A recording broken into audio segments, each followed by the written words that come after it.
Gênesis capítulo 1, verso 1 e 2 nos diz: No princípio criou Deus os céus e a terra era sem forma e vazia,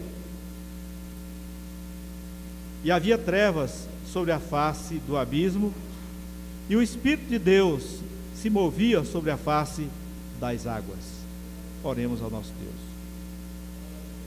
Senhor nosso Deus, nosso Pai, em nome do Senhor Jesus, para a honra e glória do Deus de Israel, Deus de Abraão, Isaque e Jacó, o Senhor é o nosso refúgio e a nossa fortaleza. E aqui estamos, meu Pai, pois viemos com o propósito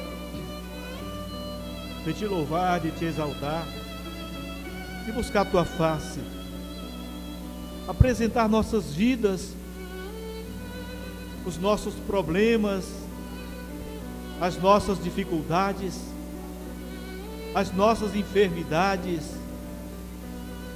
nossa família, nosso lar, os nossos projetos de vida, os nossos planos. Senhor, entregamos em tuas mãos, porque o Senhor é o mestre, o Senhor é o nosso Pai, e o Senhor sempre quer o que há de melhor para nós. Por isso te pedimos libertação, te pedimos curas, te pedimos bênçãos especiais para o teu povo, para os teus servos. Pedimos que o Senhor interceda por nós, que o Senhor responda ao nosso clamor. Abençoa de forma especial os nossos irmãos que nos visitam hoje. Cada um tem uma história, tem uma situação de vida, tem problemas, tem dificuldades, mas também só em estarem aqui já podem contar bênçãos especiais que o Senhor tem feito, que o Senhor tem lhes concedido.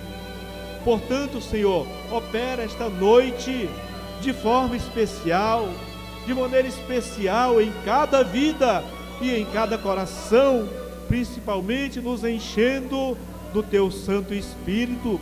Nós te pedimos, ó Senhor, e também te agradecemos em nome do Senhor Jesus Cristo. Amém, Senhor Jesus.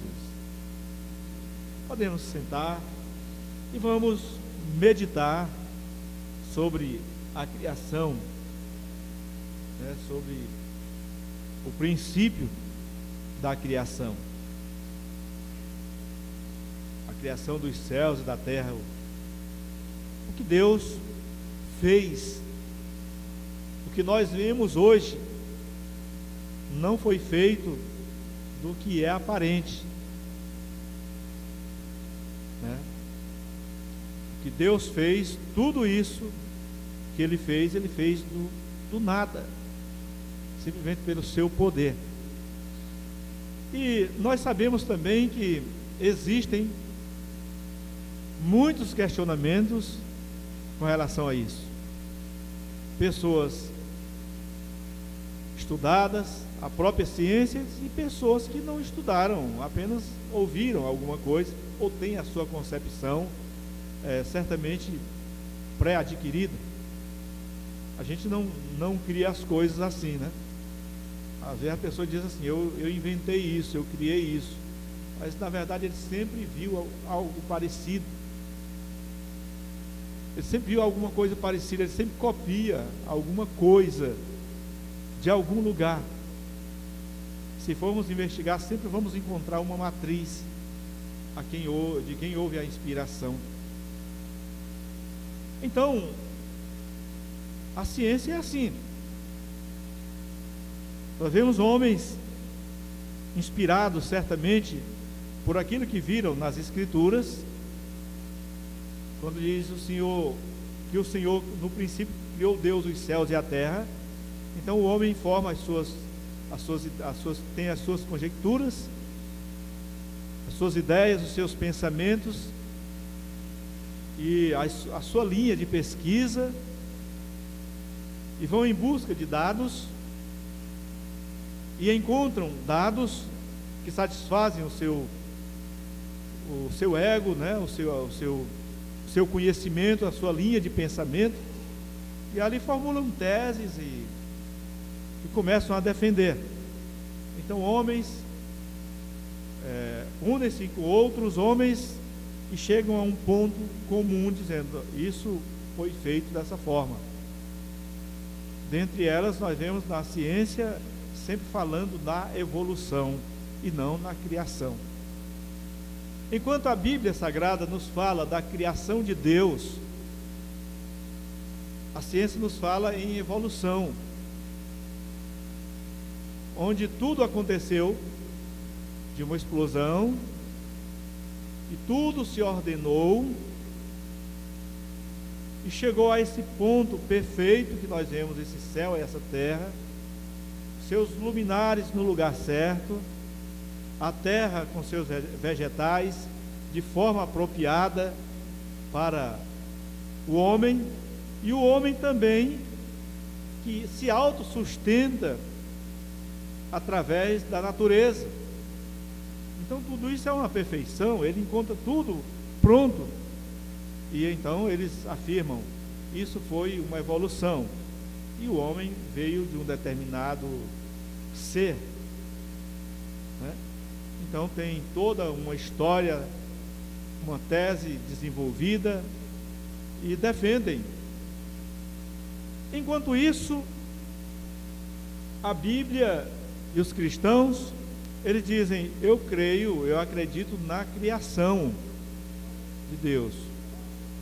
No princípio, Deus criou os céus e a terra era sem forma e vazia, e Deus, que é o Espírito de Deus, pairava sobre a face das águas, e Ele criou todas as coisas. Está escrito em Gênesis, no capítulo 1, verso 3, diz que Ele criou a luz, haja luz, e houve luz. Então foi a primeira coisa que o Senhor Deus criou, foi a luz. Haja uma ação da criação, e houve luz.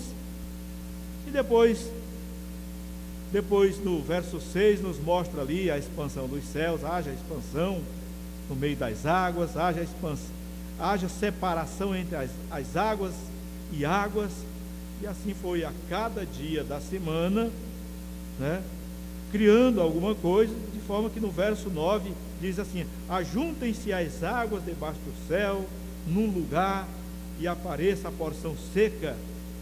E vemos Deus na criação fazendo tudo isso. Alguém diz assim: mas isso aí você não comprova isso. Isso aí é somente a tua fé que diz isso.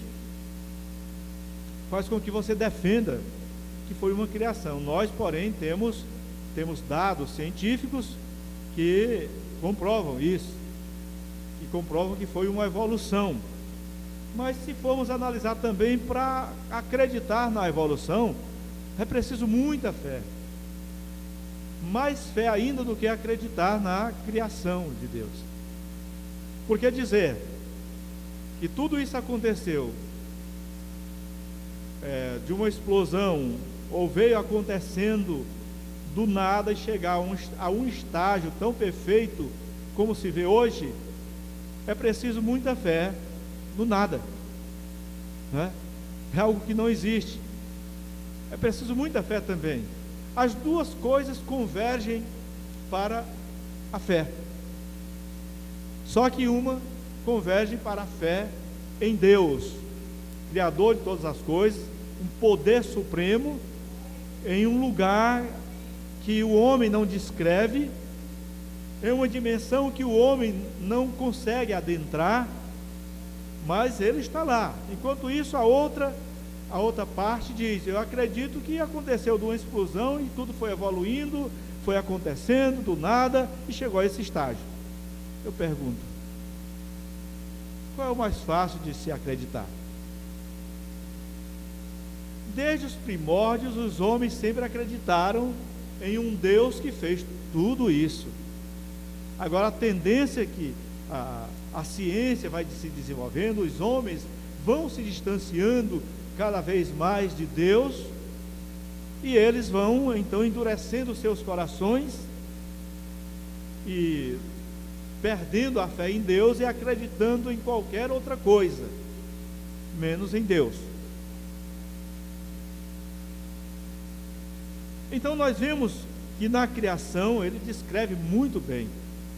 Nós vemos ali nos 2 primeiros versículos da Bíblia, o Senhor fazendo ali uma introdução do que ele iria fazer, do que seria feito. Quando disse: no princípio criou Deus os céus e a terra, né? O Espírito de Deus pairava sobre as faces das águas, quer dizer, ele iria criar tudo isso e ele estaria sobre tudo isso. Só que ele começa a descrever essas coisas a partir do versículo 3, que é dizendo: haja luz e houve luz. A primeira coisa que foi criada foi a luz, foi no primeiro dia. Então, quando ele fez isso, ele já estava criando o quê? O dia que nós conhecemos, né? O dia que nós já conhecemos, que é formado de uma parte escura e formado de uma parte clara. Pois um dia completo ele tem uma parte escura e uma parte clara. Ele criou a luz primeiro, depois disse: haja expansão no meio das águas, e haja separação entre as águas e águas, né? Deus fez a expansão, fez separação entre as águas, debaixo da expansão, e as águas que estavam sobre a expansão, e assim tudo aconteceu, assim foi, e chamou Deus a expansão céus, e foi tarde e manhã, o dia segundo. No dia segundo ele criou esse céu, essa atmosfera que nós conhecemos. Mas depois ajuntou-se essas águas debaixo dos céus que nós conhecemos e fez a porção seca no meio delas. E foi tarde de manhã, o dia terceiro, criou tudo isso, não é? Criou tudo isso. Depois é que criou os luminares, luminar maior para governar o dia, luminar menor para governar a noite, e as estrelas com todo o seu resplendor, que os homens não se cansam de olhar para elas e nem de imaginar como tudo isso aconteceu. Por isso nasceu a ciência, por isso nasceu o método científico, através de pesquisas. Ele falou que as águas produzem com abundância répteis e almas viventes, todas as aves dos céus. Ele criou tudo, todas essas coisas ele criou ali no quinto dia. Multiplicaram-se todas essas coisas. A alma vivente. Por último, Deus criou o homem, e ele chamou o homem, disse que o homem seria a sua imagem e semelhança. Depois que criou todas as coisas, tudo em perfeita ordem, ele criou o homem a sua imagem e semelhança. Imagem e semelhança significa cópia fiel. Cópia fiel é imagem e semelhança. Então, você, irmão, você é cópia fiel de Deus. Você é cópia fiel de Deus.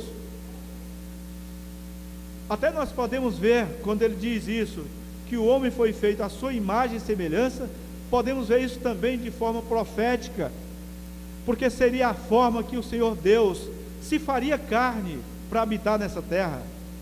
Então, como foi que Deus se fez carne? Não foi como homem e andou sobre essa terra? Assim como nós somos, Deus se fez e habitou aqui nessa terra. Então nós vemos isso também como um ato profético. O homem foi criado à sua imagem e semelhança, a sua cópia fiel de Deus. Nós somos. Tudo isso ele prevendo ou querendo a perfeição do homem. Deus criou o homem à sua imagem e semelhança. Agora, vem a pergunta: de que é Deus, de que o homem foi criado? Nós sabemos de cor, até a ciência sabe disso, que o homem é pó, tão tal é que ele tornará o pó novamente. Em Gênesis, no capítulo 2, verso 7, nos diz que Deus criou o homem do pó da terra. Ou seja, nós somos feitos do pó da terra. Deus tomou aquela porção do pó da terra, fez um boneco inerte, sem vida, porque não tinha respiração, e então soprou nele, e ele passou a respirar, passou a ser alma vivente. Ele foi o último da criação. O homem foi o último da criação. E depois, no sexto dia que Deus criou o homem, ele entrou ali no sétimo dia, porque o dia já tinha sido formado, já era dia e noite, e naquele dia sétimo ele descansou. E a palavra descanso sábado significa descanso. Então ele descansou naquele sétimo dia. Então houve o primeiro, o segundo, o terceiro, o quarto, o quinto, o sexto e o sétimo dia que ele descansou. Por isso hoje o sétimo dia é chamado de sábado. Qual é o primeiro dia da semana que nós conhecemos? Domingo. Por que chamamos aquele dia que a gente vai trabalhar com preguiça? Por que a gente chama de segunda? Porque é segunda-feira. Então por que a gente não vai trabalhar com preguiça no primeiro dia? Por que vai trabalhar só no segundo dia com preguiça? Aí nós vemos que houve interferência do homem já nisso aí, né? O homem acostumou aí trabalhar só no segundo dia, mas o dia que Deus descansou foi no sétimo. É o que nós chamamos de sábado, e a Bíblia também chama de sábado, porque sábado significa descanso. Mas isso aí é outra história. Nós estamos tratando sobre a criação de Deus. E Deus criou o homem do pó da terra, soprou as suas narinas e lhe deu fôlego de vida, e ele passou a ser alma vivente. Deus deu a vida ao homem, e só ele tira a vida do homem.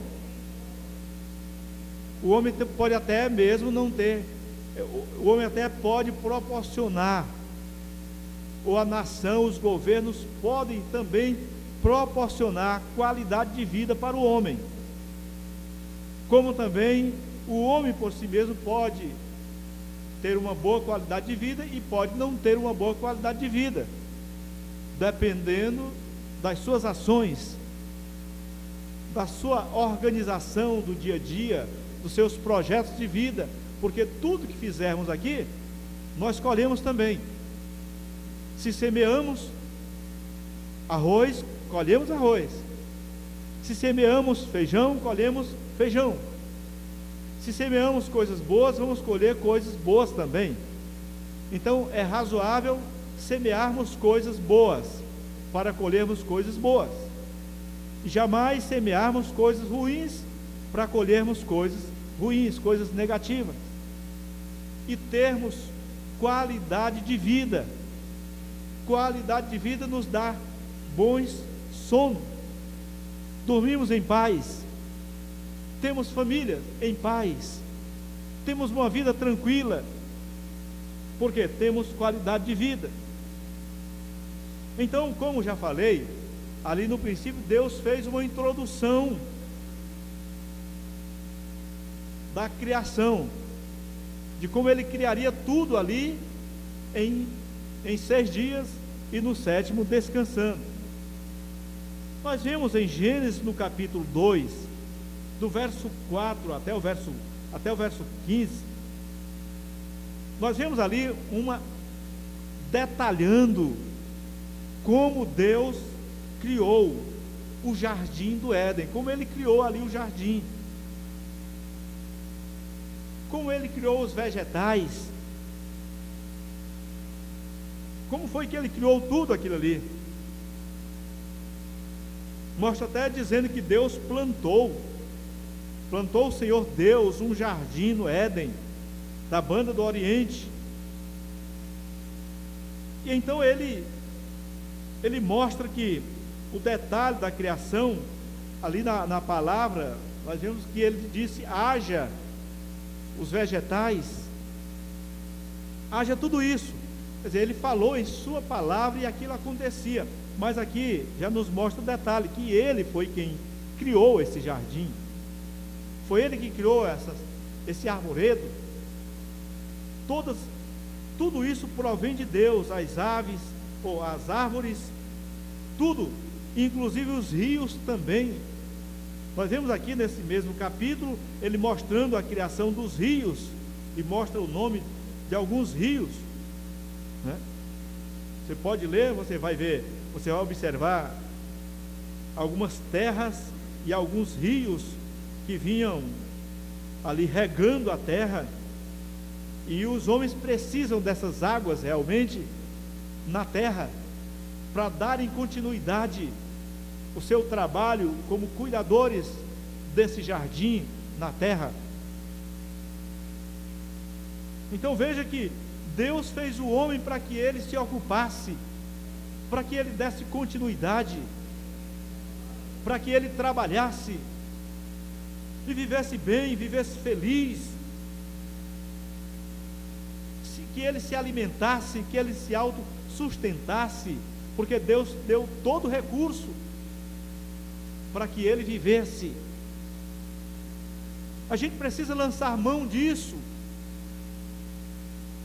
ser próspero sim, com o suor do rosto, porque Deus preparou tudo nessa natureza. Nós vimos o detalhe, se Deus criou o homem do pó da terra, nós vemos Deus também criando a mulher, né? Ali nós vemos que ele criou as aves. As aves também, elas são pó. Mas ele mostra o detalhe também de como ele criou a mulher. Ele criou a mulher. Nós vemos no próprio livro de Gênesis, no capítulo 2, verso 18 até o verso 24, nós vamos ler bem, esse daqui nós vamos ler. Como Deus criou a mulher. E disse o Senhor Deus: não é bom que o homem esteja só. Far-lhe-ei uma adjuntora que esteja como diante dele. Havendo, pois, o Senhor Deus formado o homem, formado da terra todo animal do campo e toda ave dos céus, os trouxe a Adão, para este ver como lhe chamaria. E tudo que Adão chamou a toda alma vivente, isso foi o seu nome. Então Adão deu o nome de todas essas coisas, o nome das aves, dos animais. Adão era muito inteligente, e ele tinha muito trabalho a fazer também, era um homem muito trabalhador. E Adão pôs o nome a todo o gado, e a todas as aves dos céus, e a todo o animal do campo, mas para o homem não se achava adjuntora, ou seja, uma companheira, que estivesse como diante dele. Até então o homem estava sozinho. Então o Senhor Deus fez cair um sono pesado sobre Adão, e este adormeceu, e tomou uma das suas costelas, e cerrou a carne em seu lugar. E da costela que o Senhor Deus tomou do homem, formou uma mulher e trouxe-a a Adão. E disse Adão: esta é agora osso dos meus ossos e carne da minha carne.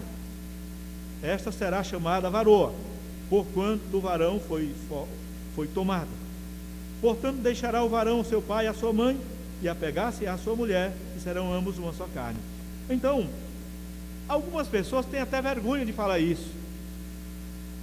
Deixam de pregar esse detalhe porque tem vergonha. Mas como pode Deus fazer a mulher da costela do homem? Mas a gente olha nas costelas dele, não está faltando nenhuma.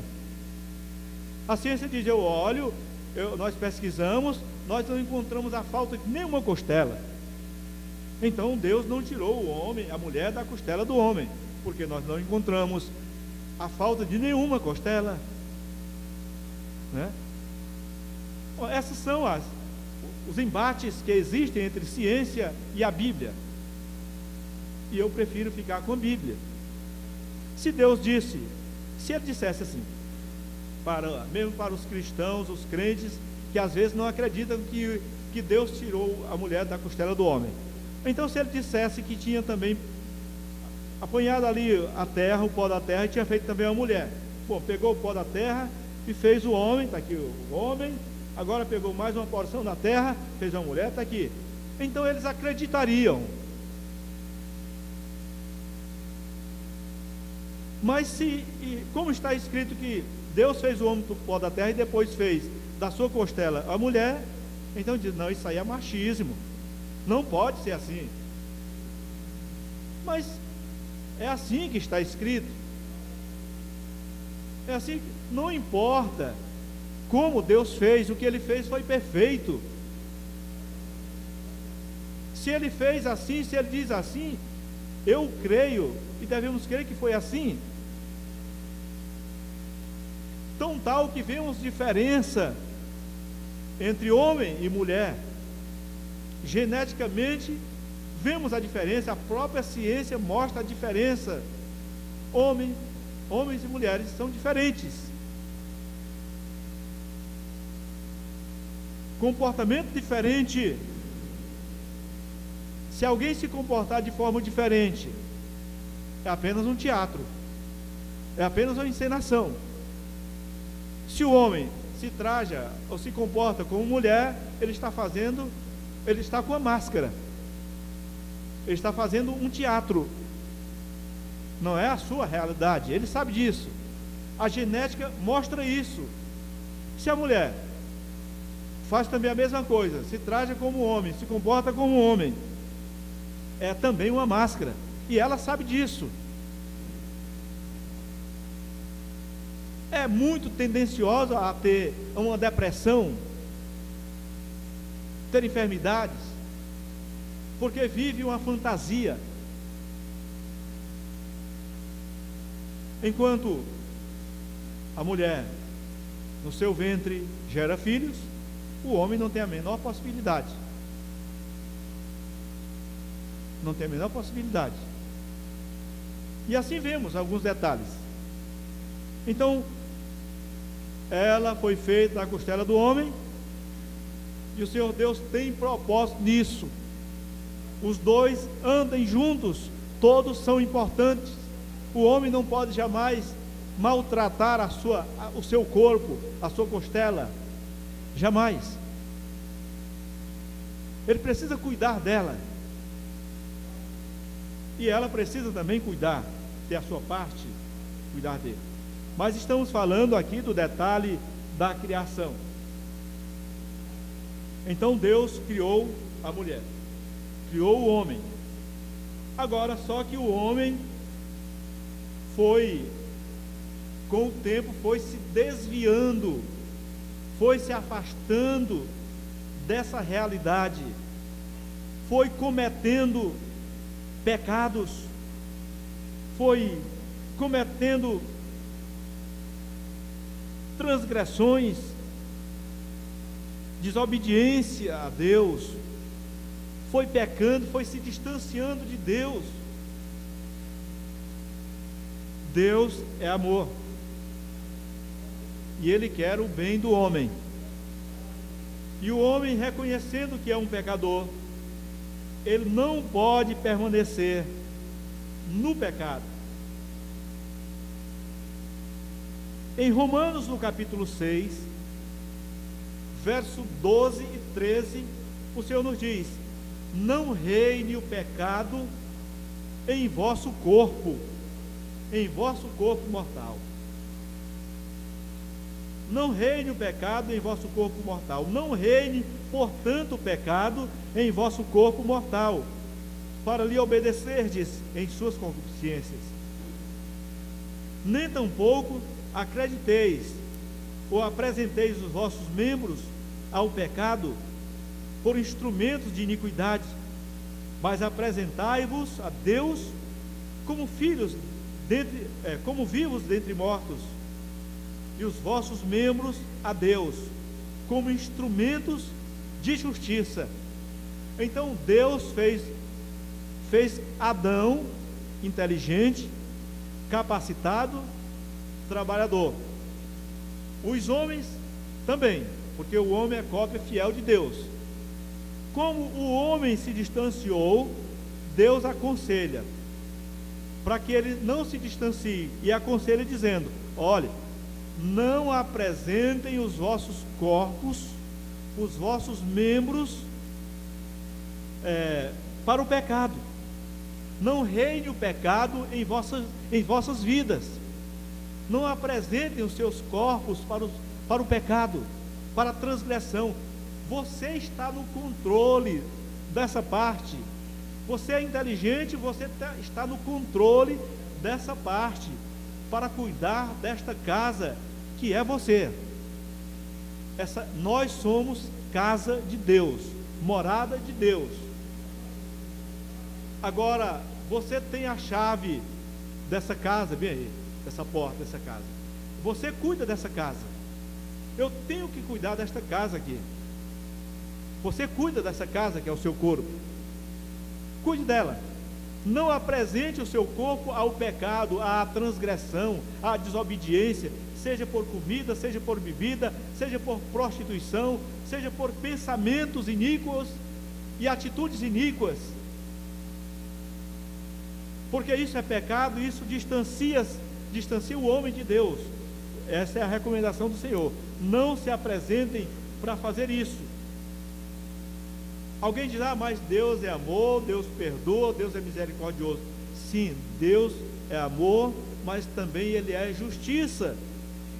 Em Romanos, no capítulo 6, verso 1 e 2, diz assim: que diremos, pois? Permaneceremos no pecado para que a graça seja mais abundante em nossa vida? Para que a graça de Deus abunde em nossa vida? Ele responde no verso 2: de modo nenhum. Nós que estamos mortos para o pecado, como viveremos ainda nele? Muitas vezes o homem, ele usa a sua astúcia dizendo: mas Deus é misericordioso, eu vou continuar fazendo assim, porque no tempo certo Ele vai me resgatar, Ele vai me tirar, mas enquanto isso, eu gosto de fazer isso, eu vou fazer isso. Mas, veja, a recomendação de Deus é: que diremos, pois? É uma pergunta. Permaneceremos nós no pecado para que a graça abunde? Aí ele responde: de modo nenhum. De modo nenhum. Nós que estamos mortos para o pecado, nós que tomamos uma decisão, entregamos nossas vidas a Deus, como viveremos ainda nele? Ou seja, como viveremos ainda no pecado? Nós não podemos viver no pecado ou continuar vivendo no pecado. Nós temos que entregar as nossas vidas ao Senhor. Em Isaías, no capítulo 59, ele nos diz no verso 1 assim: eis que a mão do Senhor não está encolhida para que não possa salvar, nem o seu ouvido agravado para não poder ouvir.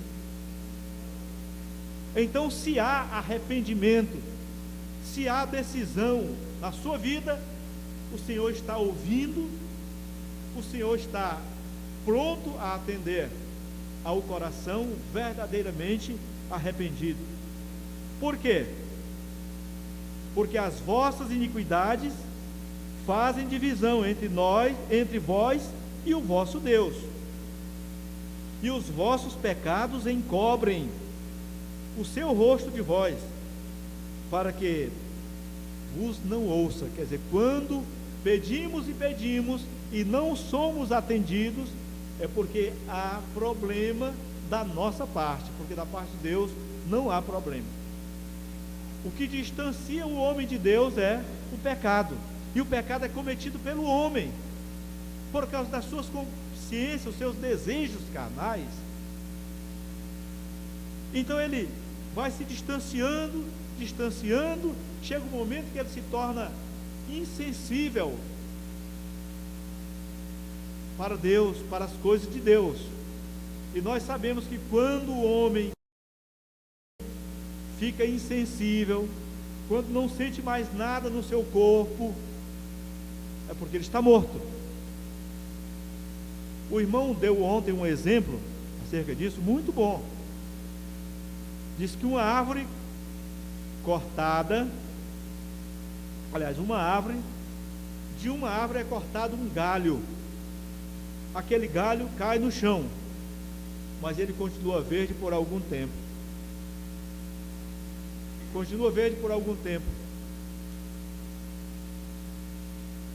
E nem percebe, está verdinho lá no chão, parece saudável, mas ele começa a ressecar-se, começa a perder o vigor, começa a perder a água, e todo o vigor das folhas, e vai secando. Chega um momento que ele não serve mais para nada, ele vai se quebrando, e não serve para outra coisa a não ser para ser lançado no fogo. E é justamente isso que acontece, ou que acontecerá naquele grande dia, ou que já esteja acontecendo hoje na vida do homem, que ele tem tudo para viver saudável, na árvore, na videira verdadeira, mas ele toma uma decisão de se distanciar, de se desligar da videira. A princípio ele continua verdinho, achando que está tudo bem, mas depois fica insensível, resseca-se e não serve mais para nada. É como o sal também, sem sabor, ele não serve para nada, a não ser para se lançar fora e ser pisado pelos homens. Mas o Senhor Deus nos dá uma palavra de consolação, dizendo que ainda há tempo. Isaías 55, ó vós, conforme o versículo 1, ó vós, todos que tendes sede, vinde às águas, e vós que não tendes dinheiro, vinde, comprai e comei. Sim, vinde, comprai sem dinheiro e sem preço, vinho e leite, todos podem vir, porque o Senhor continua de braços abertos esperando. Jesus disse: vinde a mim, todos que estáis cansados e oprimidos, e eu vos aliviarei. Tomai sobre vós o meu jugo e aprendei de mim, que sou manso e humilde de coração, e encontrareis descanso para as vossas almas, porque o meu jugo é suave e o meu fardo é leve. Jesus quer retirar o fardo pesado da sua vida. Jesus quer retirar isso. Jesus quer retirar da sua vida o jugo que maltrata. Quer te dar uma nova vida. O próprio livro de Isaías nos diz que ele começa fazendo uma pergunta: quem deu crédito à nossa pregação? E a quem se manifestou o braço do Senhor? Então, todos que desejam ter vida precisam vir ao Senhor, aceitar o Senhor como Salvador. Ah, irmão, eu tenho tantas coisas para resolver ainda, ou talvez eu não consiga porque eu estou preso em determinadas coisas da minha vida. Jesus diz: vinde como estais. Você precisa vir como você estiver, não importa o tormento, o sufoco, as dificuldades, mas venha ao Senhor, porque Ele cuida de ti e te ajuda a sair de todo esse embaraço. Então não deixe para amanhã. Se Deus toca na sua vida, então venha agora e aceita o Senhor como Salvador. Essa confissão pública é muito importante. Não deixe, fale com o seu coração e comece a dizer, e comece a andar nos pés do Senhor, porque é maravilhoso isso. Amém. Por tua graça, salvo estou, totalmente entregue a ti, Senhor. Não há nada além de ti. Vejo tua glória, me encontro em tua paz. Tu és fiel, cuida de mim, teu amor é a luz do meu ser, e meus olhos vão te ver, Criador da terra e céus, e prostrado vou contemplar tua glória. Viverei pra te adorar, ó Jesus, Rei da glória.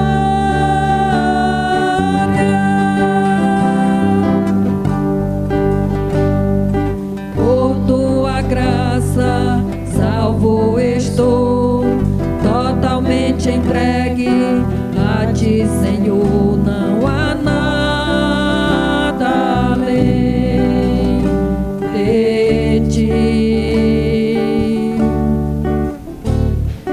Vejo tua glória, me encontro em tua paz.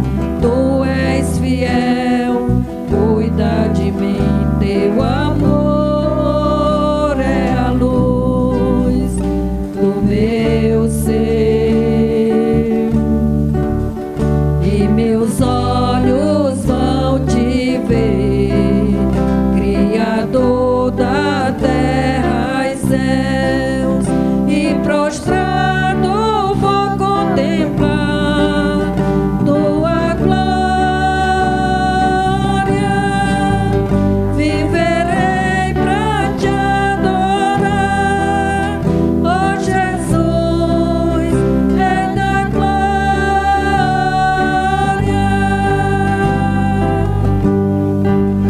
Anjos clamam numa voz, Santo, Santo,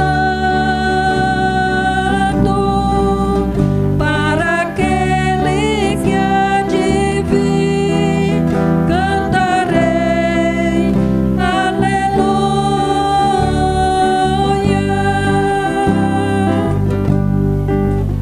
Anjos clamam numa voz, Santo, Santo,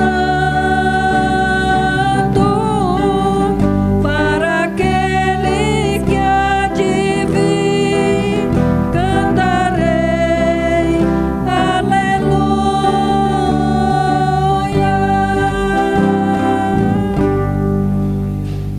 Agradecemos a oportunidade em nome do Senhor Jesus. Amém.